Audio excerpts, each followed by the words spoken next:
Welcome back, family. Today we are here joined with Pita and Daisy, and we're here celebrating our 10-year anniversary as Hephzibah generation. So welcome, Daisy and Peter. How are you guys feeling today? Great, thank you. Awesome. Yeah? Awesome. Yes. You excited? Real Super excited. excited. Where's the energy we need, huh? Oh my god. Super excited to be here. Wow. Can you guys believe it? 10 years? Yes. Did you see this coming? Yes. And you're seeing more coming? Yes, of course. Kidding. Decades to come. We'll still be more here. and more to come. Oh, wow. Okay. So today we're here to discuss your journey through Hephzibah in the last 10 years. So to begin, we're going to start all the way from the origin, okay? And first, I'm going to start with Daisy. By the way, you both look amazing. Thank you. You too. both was look my lovely. designer, Pastor Masha. Amen. You both look just amazing. Thank you. So tell us your story of how you came into Hephzibah. What was your life like before that? And how you came, what drew you into coming into Hephzibah? Yeah, we want to know. Spare them no details. Yes, please. For me, honestly, I wasn't really into ministry like that, you know? I was a type, like, go to church on Sunday, leave me alone, don't tell me about youth group, none of that. Like, leave me alone. But I got into Hephzibah.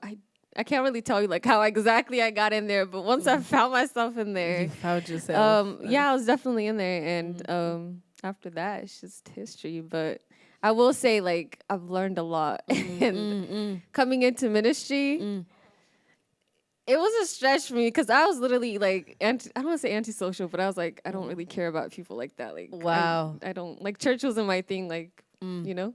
So, yeah. Wow. Was it what you expected? Or what was your expectation coming in? Like, oh, it's a youth group. We're going to have a Bible study here and there. But did you expect this, what we've seen today? When I was coming into Hephzibah, did I expect that it would get to where it is today? Yeah. I mean, I always knew Hephzibah was gonna skyrocket. There was no doubt about that. Now the difference with what I thought was how it would necessarily impact me. I think in the beginning I was like, okay, what is this? And then as I continued and just really dove into ministry, I would say that's when like I was like, whoa, like God began to work on this, Hey, this is your life, full time. Wow, Daisy. Okay, we'll get back on that, how it impacted you. But Peter, talk to us about how you, before Hephzibah, what were you up to? What were you doing? What was your life like? And how you came into Hephzibah? How did I come into Hephzibah? Uh-huh. Wow. Relax. I'm relaxed.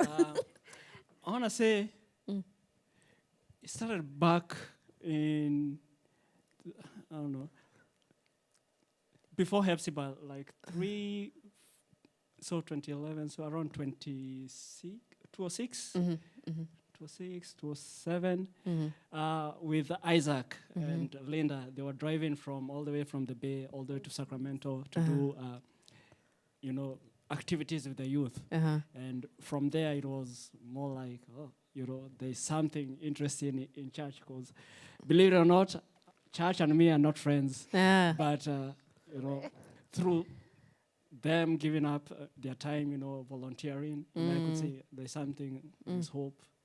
It can be a joy, it can be fun. So that's where it began. Okay. Yeah.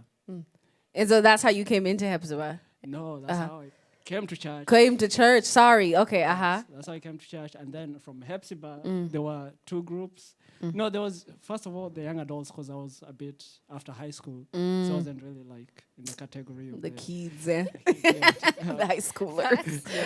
yes. I'm grown. So after the Joshua generation, which was more like the young adults, hybrid, and then there was the rock, and then after the rock. Hephzibah. That's the journey. So you were in Joshua or you in Joshua the rock? generation. Okay. Yeah. Oh, and then so when Hephzibah merged the two. No. It was Joshua generation was the young adults. Okay. More like catered to the young adults. And then there was the rock and the pure now, which was more like the teenager group. And then they formed Hephzibah. So yeah. Wow. Were you expecting Hephzibah to be where it is today? Or were you just like...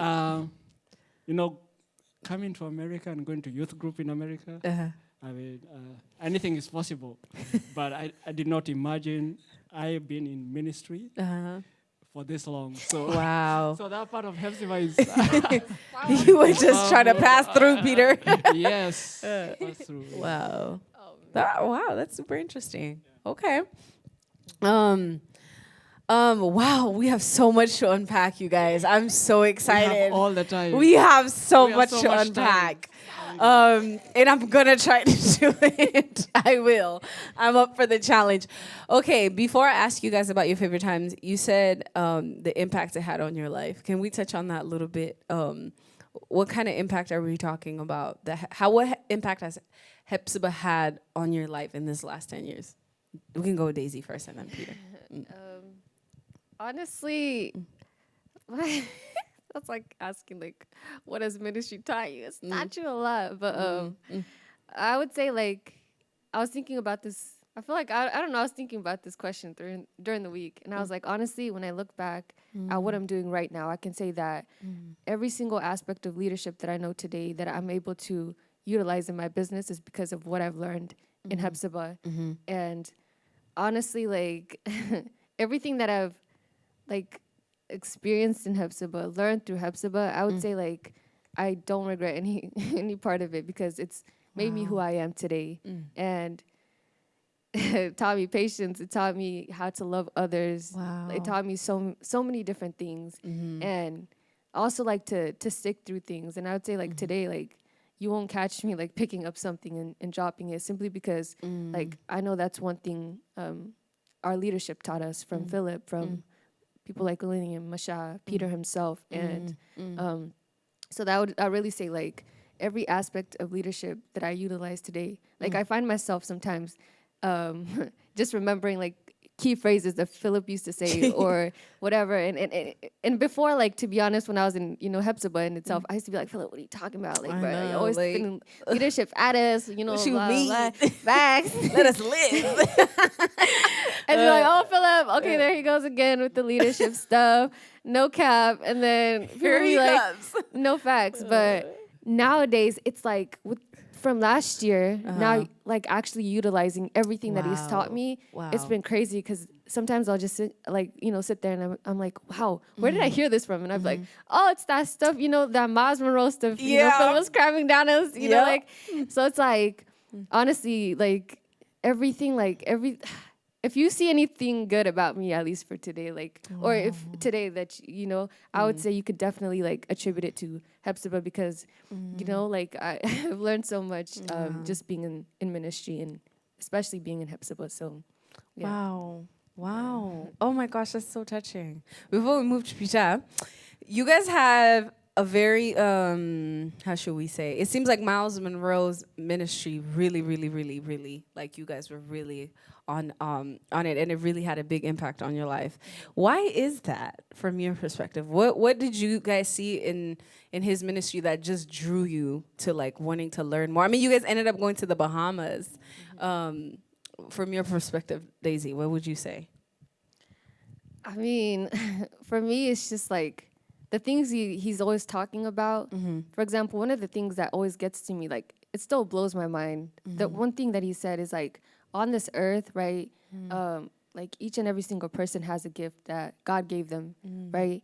And it's like, in your lifetime, you want to be able to look back and say like you died empty, meaning that you gave the world everything that God placed within you. Wow. And to me, it's like, whoa, like when I first heard that, I was like, whoa, like that's beyond me. Yeah. Because sometimes I think like it's easy to say like, oh, I'm just a singer, like that's my calling. But it's like there's so much more, so much. Like you don't realize how many skills or talents that you're actually blessed with. And it's like, when I first heard that line, I was like, whoa, like it just blew my mind. I was like, wow, that's incredible. And so like just even when it comes to leadership, how he really goes about it is like, man, it's I can't explain it, but it's just like, I don't know. For us, it's really been a drawing place because we understand that to impact the next generations, like we have to understand how to lead others, right? Yeah. And so a lot of the things that he's he's really taught from the books that we read, and even his sermons on YouTube. Like, to be honest, like,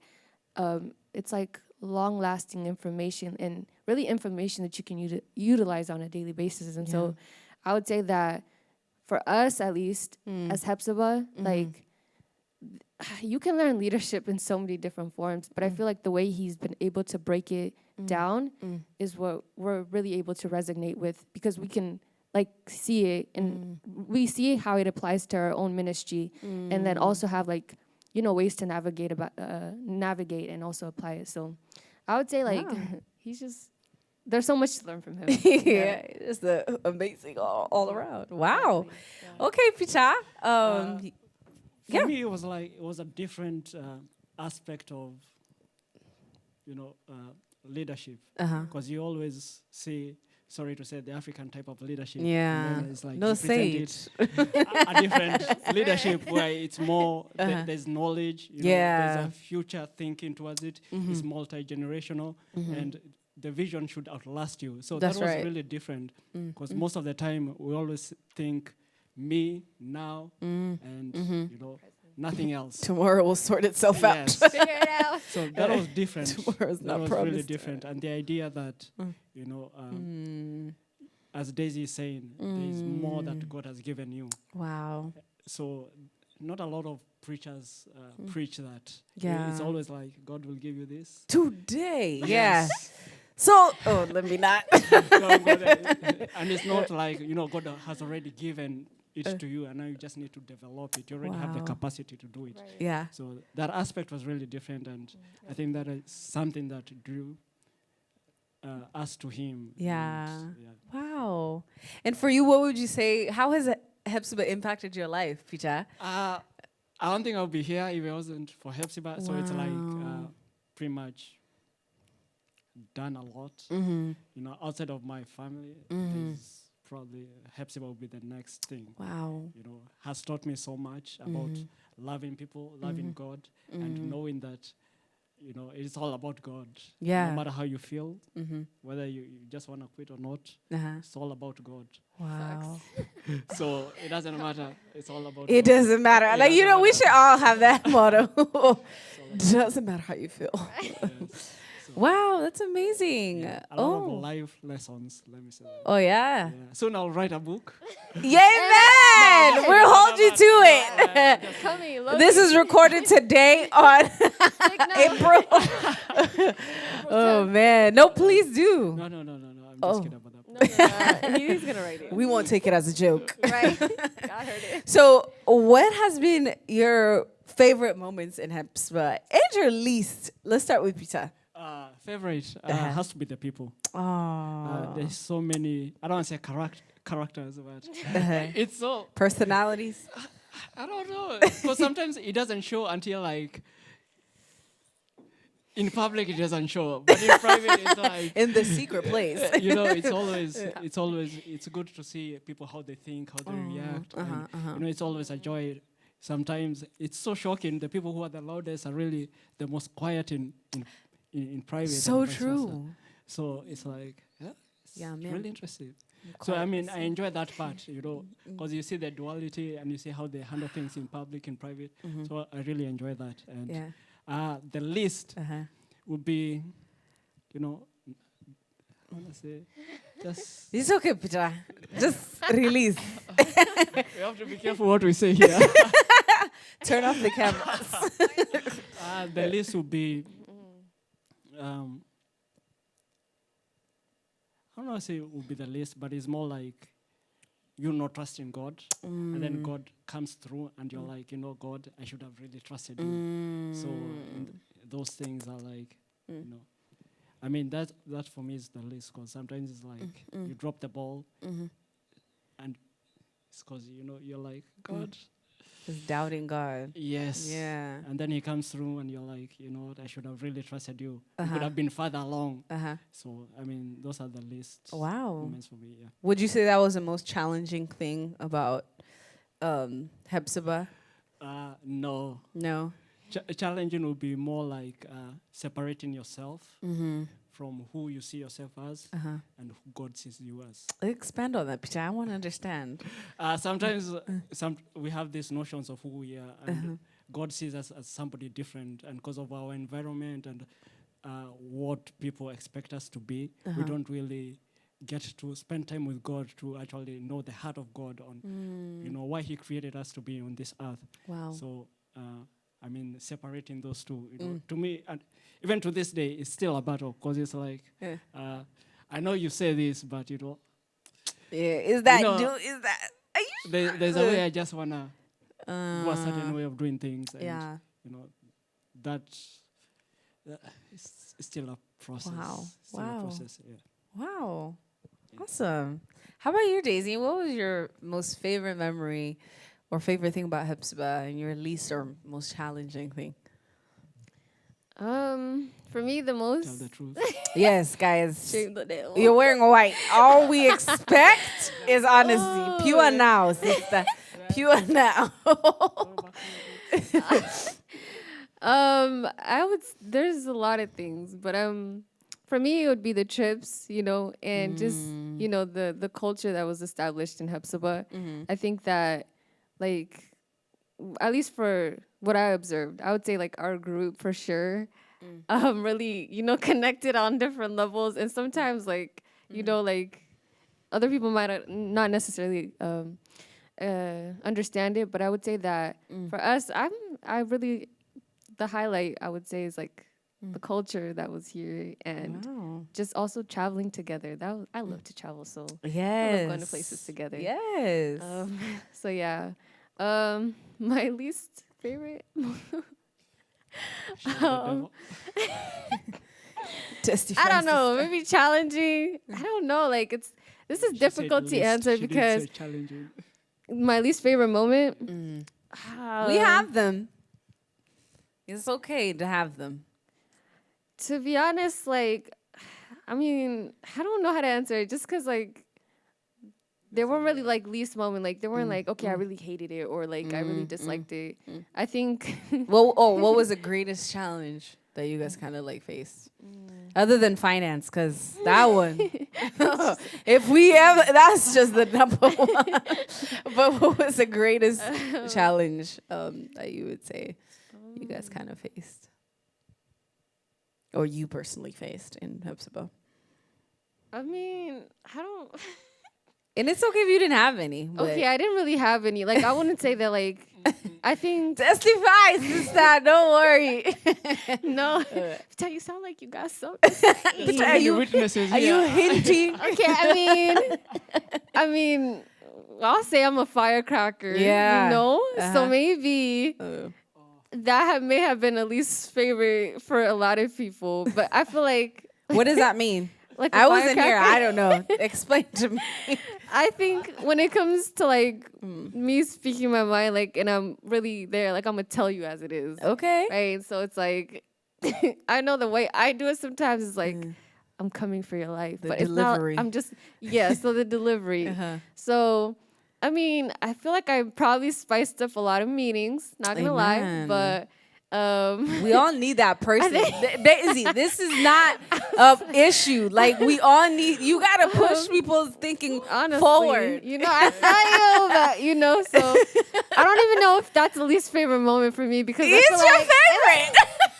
It's one of my favorites because I'm like, yeah, everybody needs some spice. Okay. See, maybe that's why he's like testify. Man. But honestly, for us, it's like we have our ups and downs. Everyone has their ups and downs in ministry, but I wouldn't say that there's like a dang, that was the lowest. Like, I feel like there's been ups and downs, but that's just ministry and that's life in general. But so we'll just say finance. We'll just say that. Finance. I'm joking. Wow. Wow. Yeah. Hey, Daisy, I need to be like you. No ups and no downs. Wow, that's awesome. One quick question I want to ask you guys, right? Whenever we came or other youth would come, you guys seem so excited about ministry. And you know, for some people, you're like, "What you mean? This we come to church. You came from prayer all night." And not to everyone that's super like fun, but you guys seem so like we know you're tired. We can see your eyes are red, but you're so hyped up, or energized. What like? How come you guys had all that energy? Like, what just made you like, I'm so tired, but like, whoo, let's go. Like, what was that fire inside of you guys? Tell us the secret. I think one thing that I had to learn a long time ago was that in ministry you have to be passionate about something. You have to like, let's say you're a worshiper or whatever. Like I love worshiping or whatever. And so for me it was, I can never get tired of that simply because I love it. And so I feel like maybe for a lot of maybe like most people in Hephzibah, it's like if you love what you do, then you're never gonna get tired of it. And even for us, it's like, yeah, I'm not about to be praying for like a whole hour and have so much energy, but it's like it's quality time with God, you know. Yeah. Like, so it's like that's one thing I've for sure learned in ministries. Like you have to genuinely love what you're doing. Otherwise, it's like you're always gonna be ready for that exit or Like, when ready we to over? get out. Quick, Exactly. can I go home? Exactly. It's the least amount of time I can put in. I like that. So to keep the fire going, it's like you have to really love what you're doing. And if you don't, like that's why it's so easy for people to just let me pack up my bags and dip. Wow. And so I don't know. For me, that's what I would say. Like I'm always hyped or was always hyped about just ministry because I was like, yeah, like it's lit. Like how can you hate church? Like I mean, I get it. Like, but for me, it's like we found so many more reasons to love it than to hate it and to stay in it, to be consistent in it. So, yeah, you guys would just bounce around each other's passions for the day, yeah? Yeah, if this one is over, just go get filled next door. Wow. No, I love that. Oh, my goodness. And Peter, what would you say? Why were you guys so passionate and so energetic about ministry? I mean, or are still? Still, because it's a lifestyle. You can't really fake a lifestyle. So it's in and out. That's what you do. And we always love. We didn't get why people are not passionate about this. Like you guys are strange. We still don't get it. It's like, what is wrong with ministry? What is wrong with serving? What is wrong with loving God with praying? Wow. It's like what got so distorted, also got lost, in translation. And to us, it was more like, there's life. Yeah. What else is there to do? Yeah. There's nothing else to do. So what would you advise other youth groups who are kind of going through, like, we are struggling to put people up? Like, how are you infecting others with that passion? Like, what would be your advice to other youth groups or leaders going through something like that? And any of you can answer that question.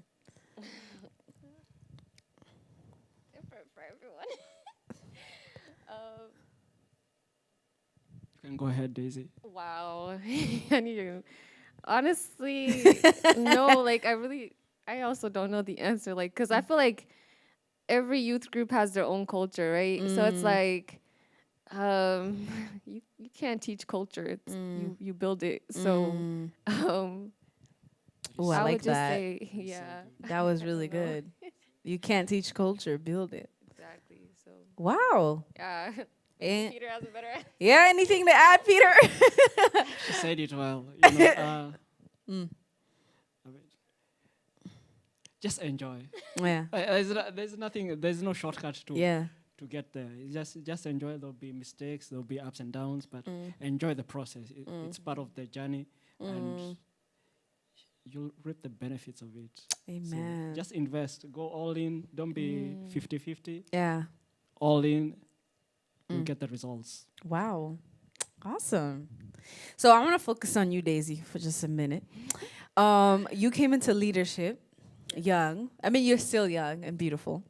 But a young age, yeah.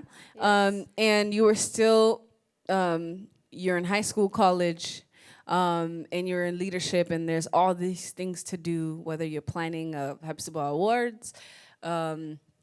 By the way, you won Best Dress. Was it quite a few times?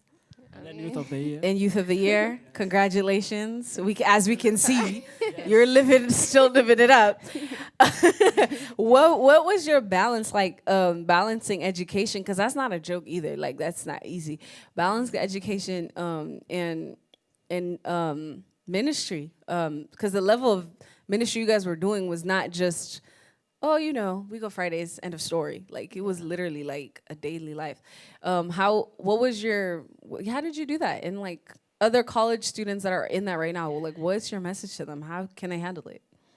I don't want to say I'm built different, but like I guess like for me, I always grew up around people who always used ministry as an excuse to, to dip. Right? Oof. Or use school to dip. Oof. So with me, it was like, I always knew that that's one thing I really dislike. It was like, people would be like, oh, I'm going to college. Like, I have to go to college so I can't do ministry. So that irked my spirit so much. And I'm like, that should never be an excuse as to why someone doesn't do both. So one thing for me was like, you're always going to make time for what you want, right? For me, I was like even before I even got into college, for example, I was like, God, put me in a place whereby I'm able to serve you. Wow. And also do whatever it is that, I want to also pursue. So I was like, God, if I don't get accepted to Davis, for example, like, like I'm not going to go somewhere far or whatever. Yeah. So that was just me. Yeah. But for me, it was really more like I just said, like, you have to really find something that you love to do in the house of God to be in it, because like, if you don't like what you're doing already, right, you're just going to use school to dip or whatever it is that you don't, like whatever comes up just to leave. So for me, it was like, I always said like, whether I'm doing school, like for me, I also feel like once I make a decision, it's like, I'm there for the long run. Like So true. Wow. like, that's just me. I'm like, if I'm going to serve, I'm going to serve. It's like, lifelong. Everything else needs to adjust, but I'm not going to adjust to whatever I want to do. And that's always been me. It's like everything else has to circle around ministry. It's not ministry circling around everything else. And so for me, it's just, number one, I found something that I love to do, and that is music leader. But like, I just loved I love being in Hephzibah, to be honest. I love coming to learn, and the culture, like I said, was infectious. So it's like, how can you leave? But so that was that. And then also, just like I said, like so many amazing people. So like everyone has taught me something. So for me, it wasn't really hard to balance school and ministry, because I made both my priority, and everything was always circled around ministry. I said, God, if Davis doesn't accept me, like, yo, I'm for real, like, I'm gonna just be like, I'll go to Sac State, but I really don't Community want to go there. college, here we go. I want to go there, because I was like, that's not my calling either. Oh, So like, shout out to all you stingers, we love you. But fact, one of them is here. But for me, it was like, I'm saying, like, for me, it's just like, I loved ministry, and my apostle has taught us like to always put God first. And it's like, it made sense to me, you know. So for anyone who's like, how do I balance school? Number one, you need to make a decision, right? You can't be like, oh, I'm half here, half here. It's like, do you want it? 50. Because if you want it, you're gonna make time for it. Wow. So yes, That's just me. amazing. I don't know if that's encouraging. No. Sometimes we need. That's It's what I'm just like saying, that. Daisy. We need to hear that. You know, Okay, because my next question to you was like, how did you? A lot of times we see like when people kind of go to college, they fall off, they fall back, back into sin, or like it's just so easy to like, you know what, the temptation was too hard. You know, it's like it was right there, like I couldn't. Yeah. How did you keep such a crazy level? Let me not say crazy level. Let me say, how did you keep such a laser focus in like, you know what, Jesus, it's me and you. At this point, it's me and you. Like, how did you? Because some people generally do not like. It's easier said than done. Yeah. Because I mean, for if you're struggling with that already, and you go there and it's just there. Yeah. How did you keep that focus and still kept so grounded that you graduated and it's still like, yo, Daisy is still here doing Ministry. Oof. Not even just, let me not. Go ahead, Daisy. I want to say like I don't. For me, it's like number one when it comes to school, I'm more like I'm the type. I've always like since freshman year, I was like, get my degree, get out. Like I'm not there to really like. I don't You want lingering. I low-key don't want to be anyone's friend, but it's just like I'm here to get my degree, get out. Like no, I hear that. That was yeah. me. So for me, it's like okay, like Monday through Friday, like it's cool. Like that's what you're doing, right? I used to live on campus, so I'm sure a lot of students live on campus, and they're like, "Oh, how do you really balance?" And also, it helps to plug into church, right? Yeah. Like even if you're on campus, like I know they got like clubs that you can go to. Don't Don't play. What are they Don't usually play. called? I don't know in California Yeah, what they're like- called, but Like they be having like Bible studies. Like I know for Davis they had them, and I know for a fact like every uni has at least a church or like or Nearby. an organization. So for me, like I didn't really need the college ones simply because I came back every Had. single weekend for ministry because I was like I'm plugged in. Like I said, when I make a decision, it's like I'm in there for the long run. Wow, Daisy. It's yeah. Infect us with that, please. So yeah, Wow. I would just say like if you're, for those in college, if you really like, you just have to put in the effort to like if you want to grow spiritually, like plug in, like whether you're going to your local church or I don't know, you find ways to make sure that you're also growing spiritually and Wow. stay connected. Amen. Yeah. Wow. Let's transition over to your life in leadership in Hephzibah, yeah? So right now we have quite a few young leaders looking at you that are in Hephzibah generation currently or are in other youth groups in a similar situation. They want to know right out there, like, yo, how did you deal with the hardships and because leadership is not easy. Like it may look pretty. Now we're out here looking cute up here, but it's not pretty. It's blood, sweat, and tears, And some people, they're like, I can't handle it. Yeah. What is your message to that little boy, that little girl looking at you right now, looking like, if Daisy made it, she just needs to share the secrets. What's the secrets? Share them, please. 'Cause I want to know too. With ministry, of course, it's not easy. Like you said, it's really not easy. And if you know it, like you've probably gone through it. People have tested you. They've tried you. You've been tried. Okay, but tested and tried, girl. I've been through the fire, everything. Okay, so I just find that like you have to love serving people more than you like. Caring about how they perceive you or whatever. Because once you understand that you're here to serve others, like it hits different. Because then it's like, dang, you might be catching a little attitude, but you know what? I know that the Lord loves you, and I know that even whatever. Although I'm telling you something that may be a little, triggering, like I know that at the end of it, like you might hear it. It's a seed that you've sown in someone's spirit, and you just have to realize, like. Like through the good times, through the bad times, through the fire. Like you really just have to, like always remember God. Honestly, you got nothing from this message. There are times I was like, honestly, if I could just fire everyone, like just dip, like real life, like just be like, yo, I'm out. Facts, like there are times, but then I was like, like. I always felt like for me, I always there was always a learning lesson in everything that we go through. So for me, it's like someone's catching an attitude. I want to say something back, but it's like God is like humble yourself. But the Lord, use that patience you've been talking about that you know about.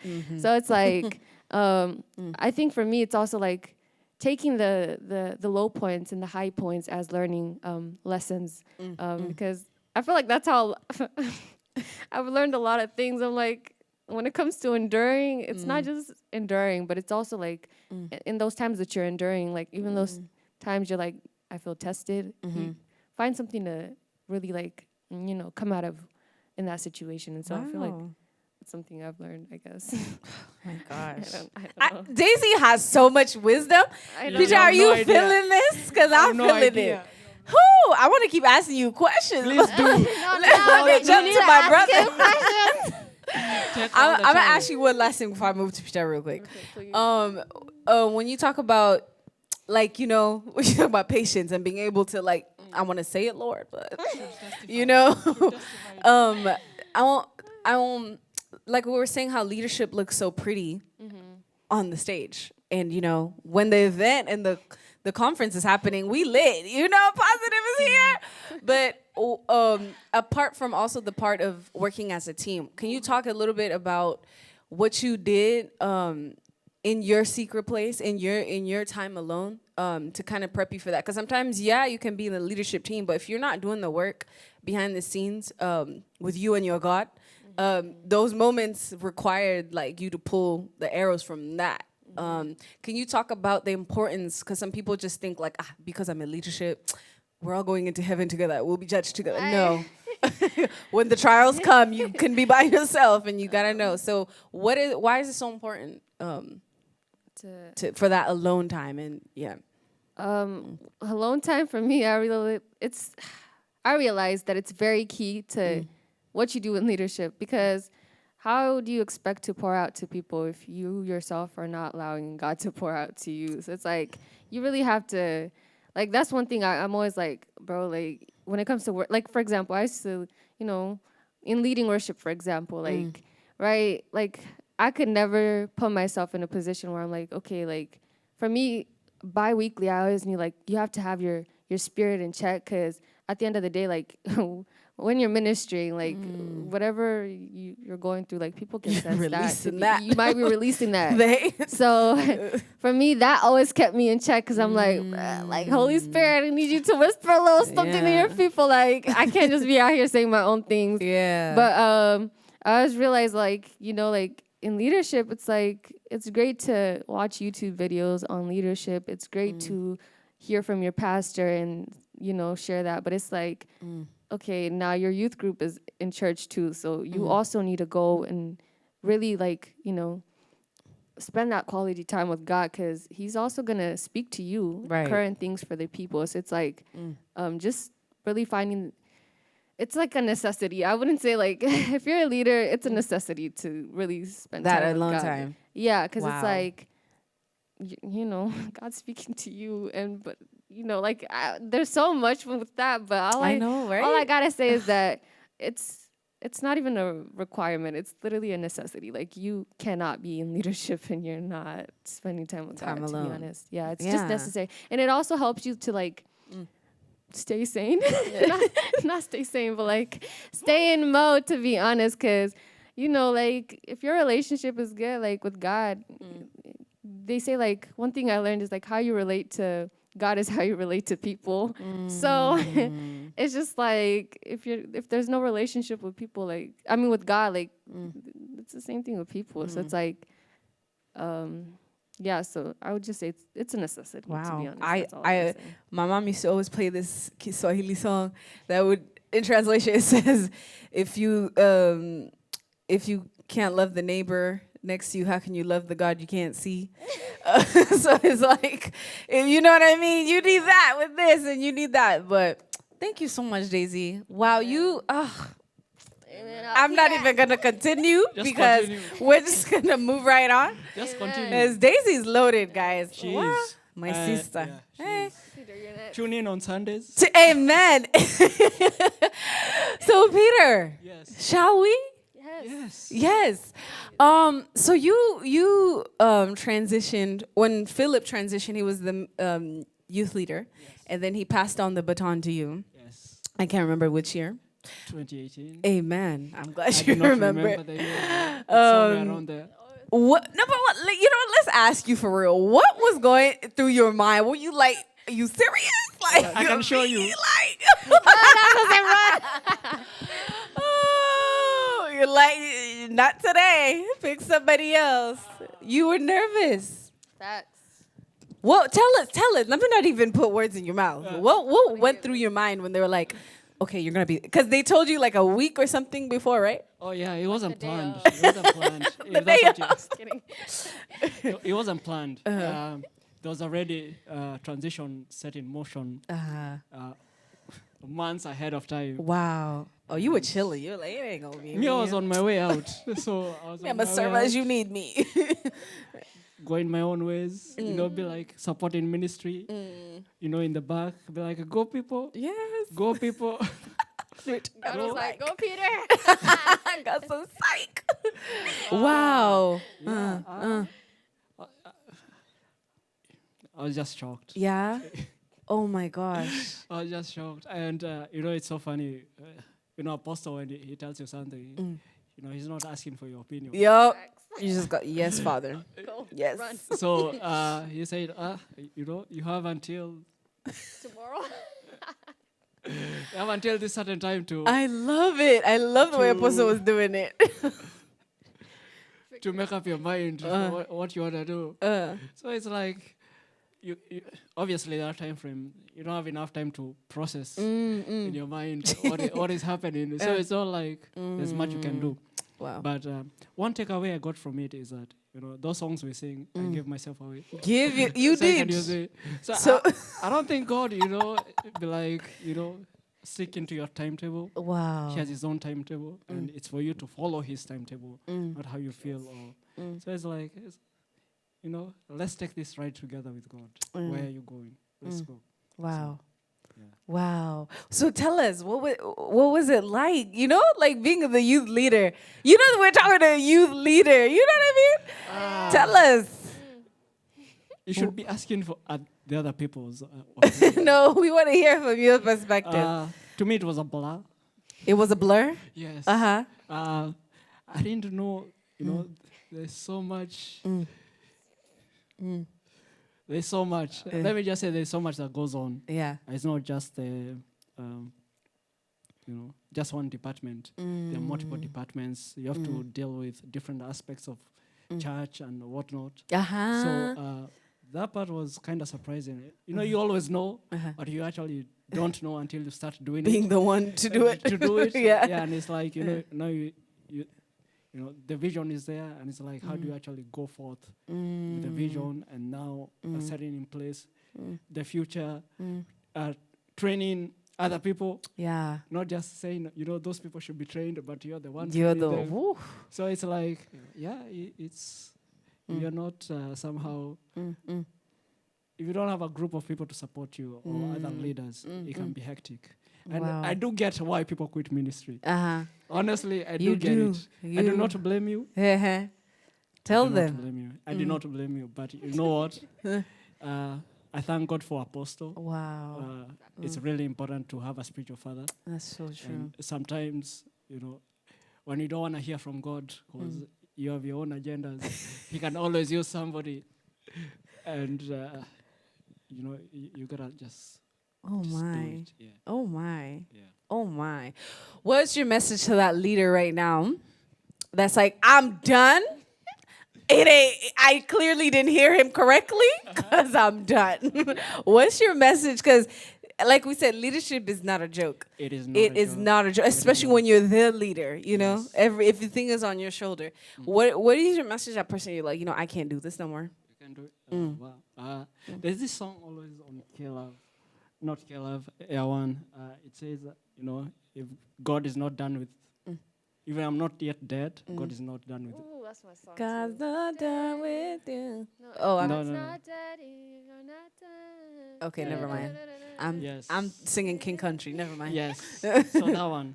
So as long as you're not dead, Wow. God is not yet done. Wow. So You're not done. just have a proper perspective, Get up here, see what God sees, and get with the program with God. There's nothing else. There's no. Sometimes we try tricks. We try to do stuff, but God wants His way done, not your way. His way. So God will always have His way, and there's no secret. Honestly, there's no secret. If you are like God, it's Waiting for the recipe. There's Tell us, nothing Peter. else. You're just walking with God. There's Wow. nothing else. Yeah. Wow. Yeah. Wow, Peter. I know you're shocked. You're waiting for something else. No, There's no, nothing no, else. no. Like, I'm just like, we're in the presence of greatness. Daisy. Whew.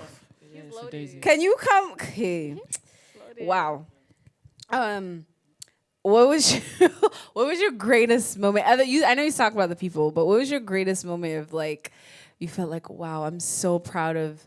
Actually, no. Let me ask it this way: when you look at the youth now and you're leading them, and I'm talking about the ones that have transitioned, what do you see? Like you're like, man, I'm so proud. My babies have hatched.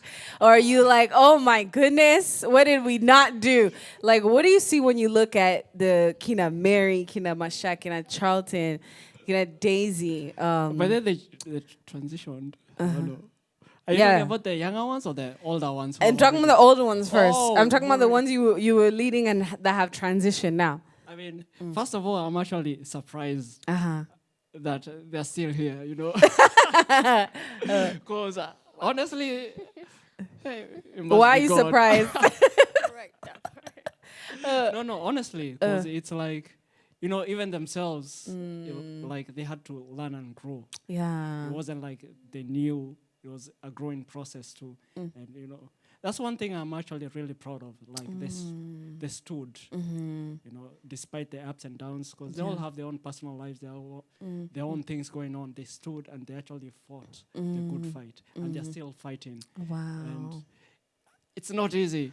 But seeing them stand is like, you know, even if you messed up, something must have been done right. Something, even if it's just one thing. Who was the biggest headache, Peter? Who was the biggest headache? I was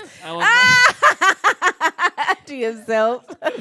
honestly. Oh, really? Why do you say that? I was always in my own way. Oh. They know it. They know it. Yeah. Peter, Yes. you had this, people like to say, people like to say that you're very shy and quiet. Why is that? Tell us. We would really like to know. I did ask somebody that question, and they were like, "It's Why are you so quiet? no."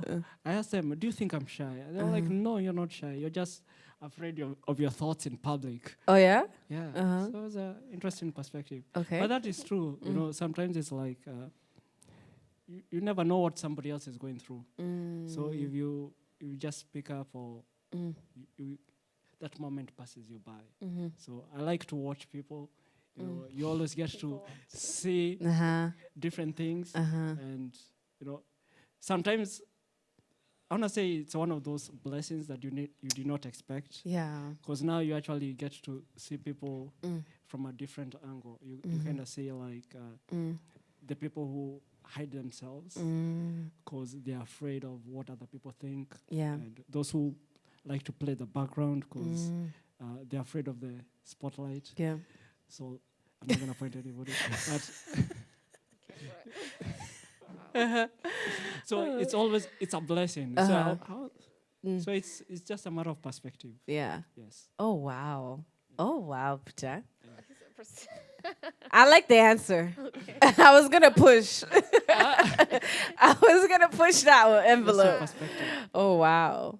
So now Lillian and Charlton, they are the Hephzibah leaders. Yes. The Hephzibah leaders, this new wave, the new generation, right? Yeah. What is your message to them? You've been the youth leader.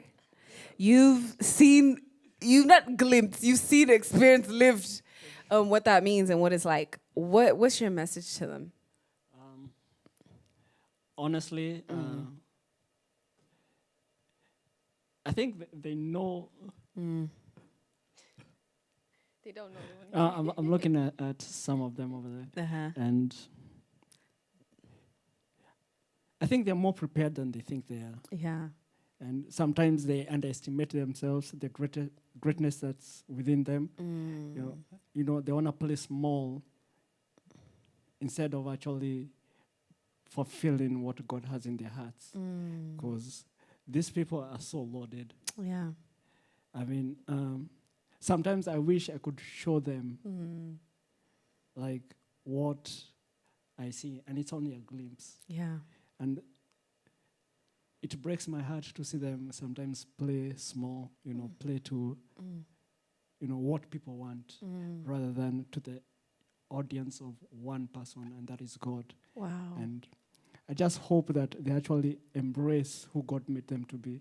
Wow. And because honestly, I do not expect them to stay at whatever level they came into. I expect them to grow to greater heights. Yeah. And one thing about Hephzibah is the vision still has to be fulfilled. Yeah. And I believe that it is for them to fulfill it for the next generation. We don't have to wait until the fourth generation. Yeah. It can be done in this generation. So. Wow. I know they're feeling that where they are right now. Yeah. Wow. And as we finish, real quick, in about a minute or so, we have, that was a message to the leaders.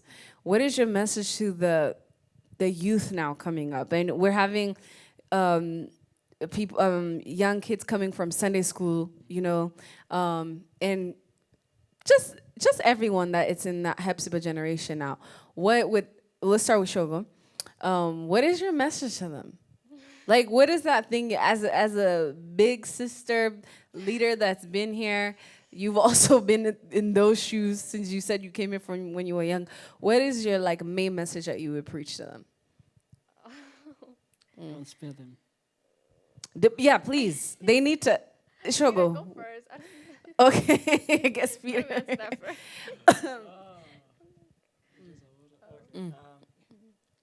I'll tell them, all growth is personal. Just because you're in a crowd doesn't mean you're all going the same place. A few things is your environment. You're a product of your environment.